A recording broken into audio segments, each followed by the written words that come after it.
this man accidentally discovers a mysterious space hidden inside his own store. Yellowed wallpaper, faded carpet, fluorescent lights buzzing overhead without end, and in the middle, those stacks of piled-up furniture. Every detail feels familiar, but put all that familiarity together, and it becomes completely alien. Today we're looking at the viral psychological horror film, The Backrooms. The story starts with our main character, Clark. He runs a furniture store on the verge of bankruptcy. His drinking and hot temper got him kicked out by his wife. Now he can only rely on his therapist, Mary, to keep his crumbling mental state together. But this furniture store has a strange problem. Clark barely uses any electricity, yet every month the bill is absurdly high. To figure out why, Clark calls in an electrician to check the main panel. He opens the meter box, and inside, the switches are a total mess. There's even one switch mounted at an angle, like the box grew it on its own. The electrician fiddles with it for a long time but can't find a solution. He just tells Clark to figure it out himself, but little do they know, behind that angled switch lies a connection to a vast backrooms world. Late this night,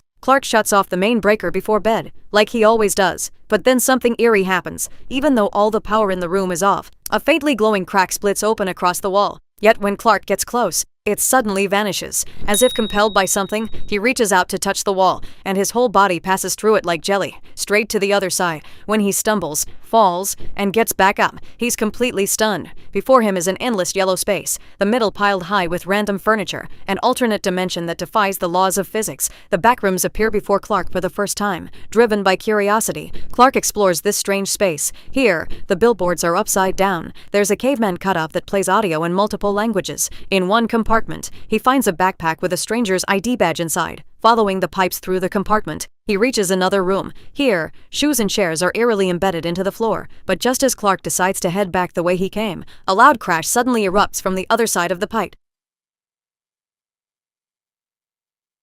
Terrified, he scrambles up the slope ahead. After 3 tries, he finally unlocks the little square door. Luckily, the path leads him back to the room he first crossed into. Through the wall, he returns to the furniture store. The sudden experience leaves Clark sitting on a stool, unable to shake it off. Meanwhile, on the other side, a man watches Clark inside the backrooms through a camera. Afterward, Clark tells his therapist, Mary, about the strange space he found. He even shows her diagrams he drew, but Clark already has mental issues, so Mary doesn't believe any of it. To prove he isn't lying, Clark firmly insists he'll come back with proof. Cut to Clark finding his employee, Alan. After explaining, Alan grabs a camera and, with his girlfriend Anna, comes to Clark's store. At first, the two don't believe him. They think it's all a joke, but when they watch Clark walk straight through the wall, they're instantly shocked. Poof!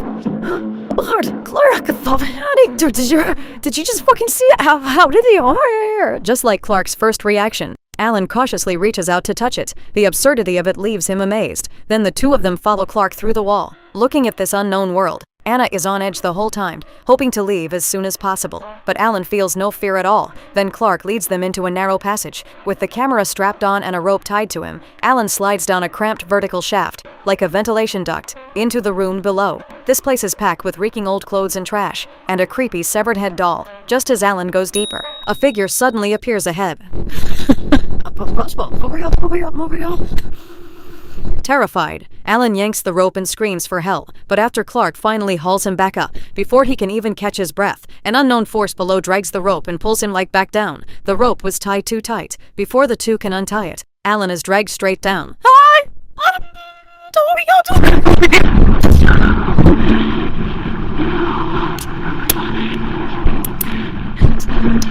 And the bed the rope was tied to, pulled by the force, crashes both of them into the room below too. Clark opens his eyes, only to see Alan being dragged into the next room.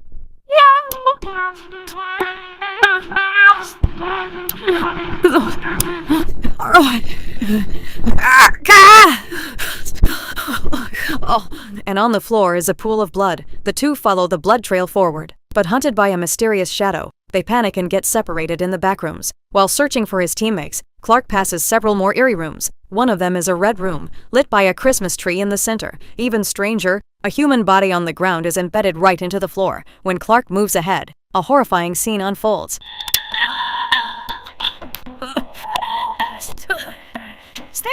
Get away from me! Clark bolts and runs. He finally reaches a room with a swimming pool. Here, he hears Anna calling to him through a wall. In front of him is a solid wall, but from Anna's side, it's a pane of transparent glass. Suddenly, Anna screams in terror. Through the glass, she sees a horrifying creature approaching Clark from behind.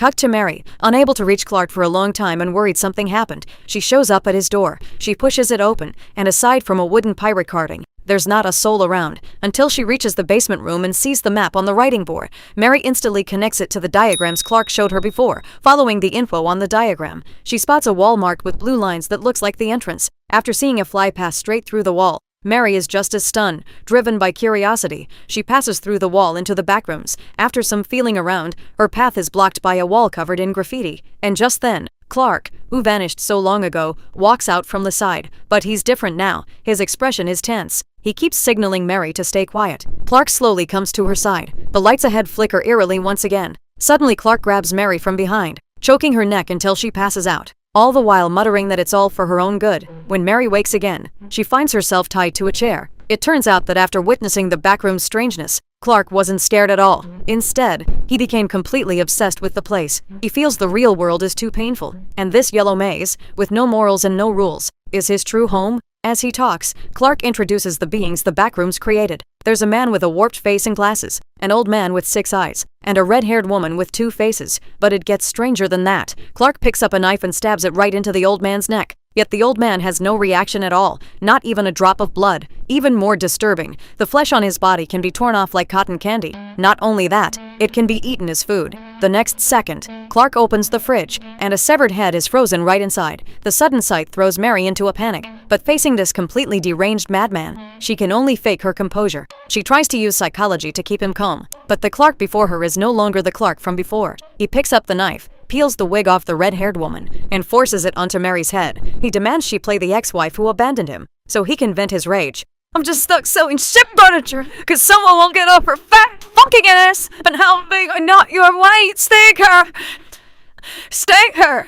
I'm never even that hungry, fuck you! At this point, Mary drops the act. She spells out the truth. The reason his wife left him is simple. He himself is a useless man-child. He has no one to blame but himself. You drink too much, blame your dolls.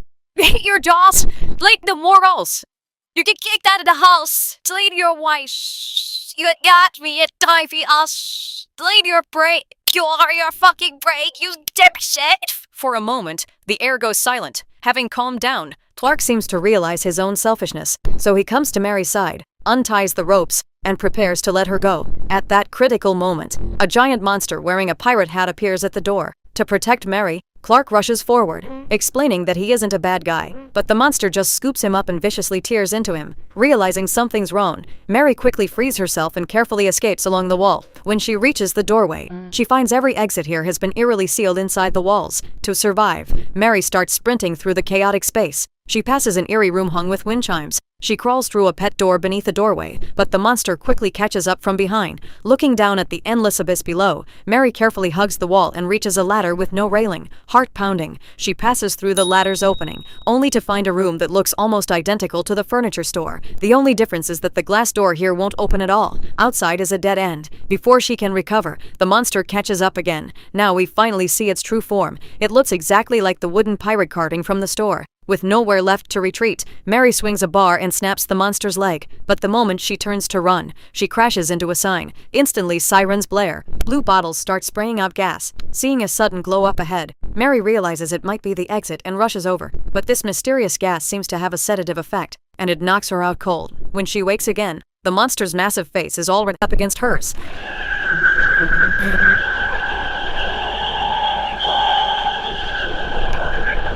At that critical moment, Mary pulls the handprint stone from her pocket and smashes it into the monster's face over and over.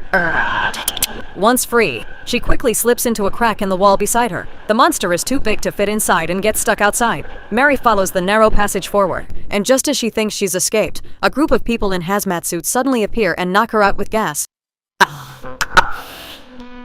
When Dr. Mary wakes up again, she finds herself lying in a sterile hospital room, out of danger. It turns out the people she met at the end were from Company A. This is the company that created, or rather discovered, the backrooms. Ever since finding the backrooms, Company A has kept sending people in to explore. They've collected and stored countless entities brought out from inside, and in the process, they've lost countless people too. Bill once saw Clark in the backroom's surveillance footage. Later he saw an ad for Clark's furniture store on TV. That's how he started keeping an eye on the store. and that's how Mary was saved. Bill tries to assess whether Mary was psychologically traumatized by her experience in the backrooms. What he doesn't know is that the Mary before him is nowhere near as fragile as she looks. Mary's mother was born with the capacity to love. It's just that this capacity was a little too powerful, always suspicious and paranoid. She kept the young Mary tethered to her sides. She sealed the doors and windows, cutting the home off from the outside world. This mother's overprotection eventually worsened into a serious mental illness. Mother and daughter were both sent to a psychiatric hospitals. As a grown woman, Mary watches the old house that was once her cage get bulldozed flat,